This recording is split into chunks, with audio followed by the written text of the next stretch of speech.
Imagine que tu jongles avec 50 balles en même temps.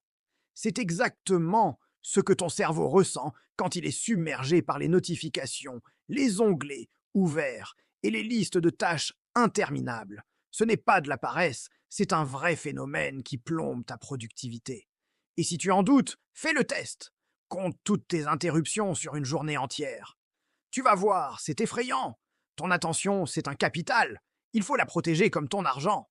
Ce concept de charge cognitive est souvent invisible, mais il pèse lourdement sur notre capacité à traiter l'information. Dans notre monde numérique, on est constamment bombardé de données, et ça entrave sérieusement notre concentration. La science nous dit que notre mémoire de travail, celle qu'on utilise pour réfléchir activement, a une capacité très limitée. Quand elle est saturée par trop d'informations, notre système se bloque. C'est comme un ordinateur avec trop de programmes ouverts. Il rame puis il plante. Tu te demandes peut-être pourquoi tu te sens souvent épuisé mentalement, même sans raison apparente. C'est parce que ton cerveau est constamment en mode multitâche, essayant de jongler avec trop de choses à la fois. La surcharge cognitive n'est pas seulement un problème de productivité, c'est aussi un problème de santé mentale. À long terme, elle peut mener à l'épuisement, à l'anxiété et même à la dépression si elle n'est pas gérée correctement. Mais la bonne nouvelle, c'est que tu peux reprendre le contrôle. Le but, c'est de réduire les micro-décisions qui te vident la tête. En faisant ça, tu réduis la fatigue mentale et tu récupères une clarté d'esprit incroyable. Dans cette vidéo, on va explorer des stratégies concrètes pour alléger cette charge mentale. On va penser système plutôt que motivation, parce qu'un bon système, ça tient même quand tu es fatigué. Résultat, tu respires, tu avances sans t'éparpiller. Alors, premièrement, il est essentiel de reconnaître les signes de la surcharge cognitive. Si tu te sens souvent distrait, si tu oublies des choses, si tu te sens stressé ou irritable sans savoir pourquoi, c'est peut-être un indicateur que ton cerveau est surchargé. Ton corps et ton esprit t'envoient des signaux. Il faut apprendre à les écouter. Une des premières étapes, et probablement la plus efficace, c'est de réduire les distractions numériques. On va être honnête, nos téléphones sont les principaux coupables. Ça signifie désactiver les notifications inutiles sur ton smartphone et ton ordinateur. Est-ce que tu as vraiment besoin de savoir tout de suite que quelqu'un a aimé ta photo? Non. Limite aussi le nombre d'onglets ouverts sur ton navigateur. Chaque onglet est une tâche en attente, une boucle ouverte dans ton esprit. Ensuite, il est crucial de prioriser tes tâches. On ne peut pas tout faire en même temps, et c'est normal. Le matin ou la veille au soir, identifie 1 à 3 tâches prioritaires pour la journée. Les plus importantes, et concentre-toi sur une seule chose à la fois. Quand tu te focalises, tu permets à ton cerveau de traiter l'information plus efficacement, et ça réduit le stress de voir une liste de tâches à rallonge qui ne diminue jamais. Pour ça, la technique du batching est super utile. Ça consiste à regrouper des tâches similaires et à les traiter en une seule session. Par exemple, au lieu de répondre à tes mails toutes les 5 minutes, bloque 2 créneaux de 30 minutes dans ta journée uniquement pour ça. Pareil pour les tâches administratives ou les appels. Ça réduit le besoin de passer constamment d'une activité à l'autre, un processus qui consomme énormément d'énergie mentale. Un autre exemple concret, tu bosses à la maison et le moindre bruit te coupe dans ton élan. Pour cette tâche qui demande une concentration maximale, tu bloques une session de 25 ou 50 minutes, tu fermes tout le reste, téléphone en mode avion, porte fermée, et tu t'y mets à fond. C'est la fameuse technique Pomodoro. Tu avances sur ton plan, puis tu fais une vraie pause. Et justement, parlons des pauses. Elles sont cruciales.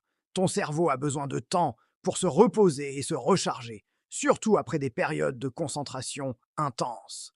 Une vraie pause, ça veut dire s'éloigner de l'écran. Va marcher 5 minutes, étire-toi, regarde par la fenêtre, mais ne remplace pas une stimulation par une autre, comme scroller sur les réseaux sociaux. Pour aller plus loin, la méditation et la pleine conscience sont d'excellents outils. Pas besoin de devenir un moine bouddhiste. Juste 5 minutes par jour pour te concentrer sur ta respiration peuvent faire une différence énorme. Ça aide à calmer l'esprit, quoi, à prendre du recul sur le flot de pensée et à améliorer ta concentration en te ramenant à l'instant présent. Un autre aspect important est de gérer ton environnement physique. Un espace de travail en désordre crée un désordre mental. Ça peut sembler cliché, mais ça marche. Assure-toi de garder ton bureau propre et organisé. Moins il y a d'objets qui traînent, moins ton cerveau a d'informations à traiter passivement. La gestion du temps est également essentielle. Planifie ta journée de manière stratégique. Utilise un agenda ou une application de gestion de tâches pour sortir les choses de ta tête. Le simple fait d'écrire ce que tu as à faire libère de l'espace mental. Et sois réaliste, ne surcharge pas tes journées. Laisse toujours des plages de temps libre pour les imprévus. Sache aussi déléguer lorsque c'est possible. Que ce soit au travail ou à la maison, tu n'es pas obligé de tout porter sur tes épaules. Apprendre à faire confiance aux autres et à lâcher prise sur certaines tâches te permet de te concentrer sur ce qui nécessite vraiment ton attention et ton expertise. La technologie peut être ton allié ou ton ennemi. Choisis-la bien. Utilise des outils numériques qui t'aident à t'organiser, comme Trello, Asana ou même un simple bloc-notes. Mais attention aux applications qui sont conçues pour capter ton attention en permanence. Sois maître de tes outils, pas leur esclave. Le but est de rendre le bon choix facile et le mauvais choix pénible. Par exemple, mets les applications de réseaux sociaux dans un dossier caché sur ton téléphone. Rappelle-toi aussi que la perfection n'est pas de ce monde. Accepte que certaines choses ne seront pas parfaites. Le perfectionnisme est un énorme facteur de charge cognitive. Concentre-toi sur le assez bien pour la plupart des tâches et réserve ton énergie pour ce qui est vraiment important. Fait vaut mieux que parfait. N'oublions pas les bases de l'hygiène de vie. La charge cognitive peut aussi être réduite en adoptant une alimentation saine et en faisant de l'exercice régulièrement. Un corps sain contribue à un esprit sain. Ce que tu manges a un impact direct sur ton niveau d'énergie et de concentration. Le sommeil est un autre facteur absolument crucial. C'est non négociable. Une bonne nuit de repos permet à ton cerveau de se nettoyer, de consolider les souvenirs et de se régénérer.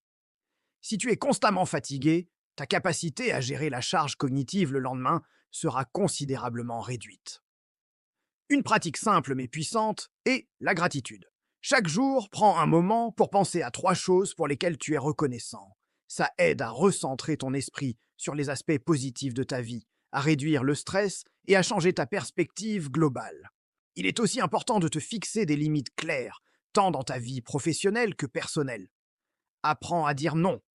Non à une réunion inutile, non à un projet supplémentaire si tu es déjà sous l'eau, non à des sollicitations qui ne sont pas alignées avec tes priorités. Tes limites protègent ton temps et ton énergie mentale. La gestion de la charge cognitive est un processus continu. Ce n'est pas quelque chose que tu règles une fois pour toutes. Il est important de réévaluer régulièrement tes stratégies et de les ajuster en fonction de tes besoins et des périodes de ta vie. Sois patient et bienveillant avec toi-même. En fin de compte, la clé est de trouver un équilibre. Savoir quand se concentrer intensément et savoir quand se détendre et lâcher prise. La surcharge cognitive peut sembler inévitable dans notre monde moderne, mais avec les bonnes stratégies, tu peux la gérer efficacement. En appliquant ces techniques, tu vas libérer de l'espace mental, améliorer ta concentration et prendre de meilleures décisions. Alors pour commencer dès maintenant, je te propose un mini défi. Choisis une tâche importante que tu dois faire. Bloque 20 minutes sur ton agenda, mets ton téléphone en mode « ne pas déranger » et ferme tous les onglets inutiles. Concentre-toi uniquement sur cette tâche. Ensuite, fais une vraie pause de 5 minutes. Tu verras la différence. Merci d'avoir regardé cette vidéo. Si tu as trouvé ces conseils utiles, n'hésite pas à t'abonner pour plus de contenu sur la productivité et le bien-être au travail. Laisse un commentaire ci-dessous pour partager tes propres astuces pour gérer la charge cognitive. J'aimerais beaucoup lire ce qui fonctionne pour toi. N'oublie pas de liker cette vidéo si elle t'a aidé et de la partager avec quelqu'un qui pourrait en avoir besoin. Reste connecté et à bientôt pour une nouvelle vidéo.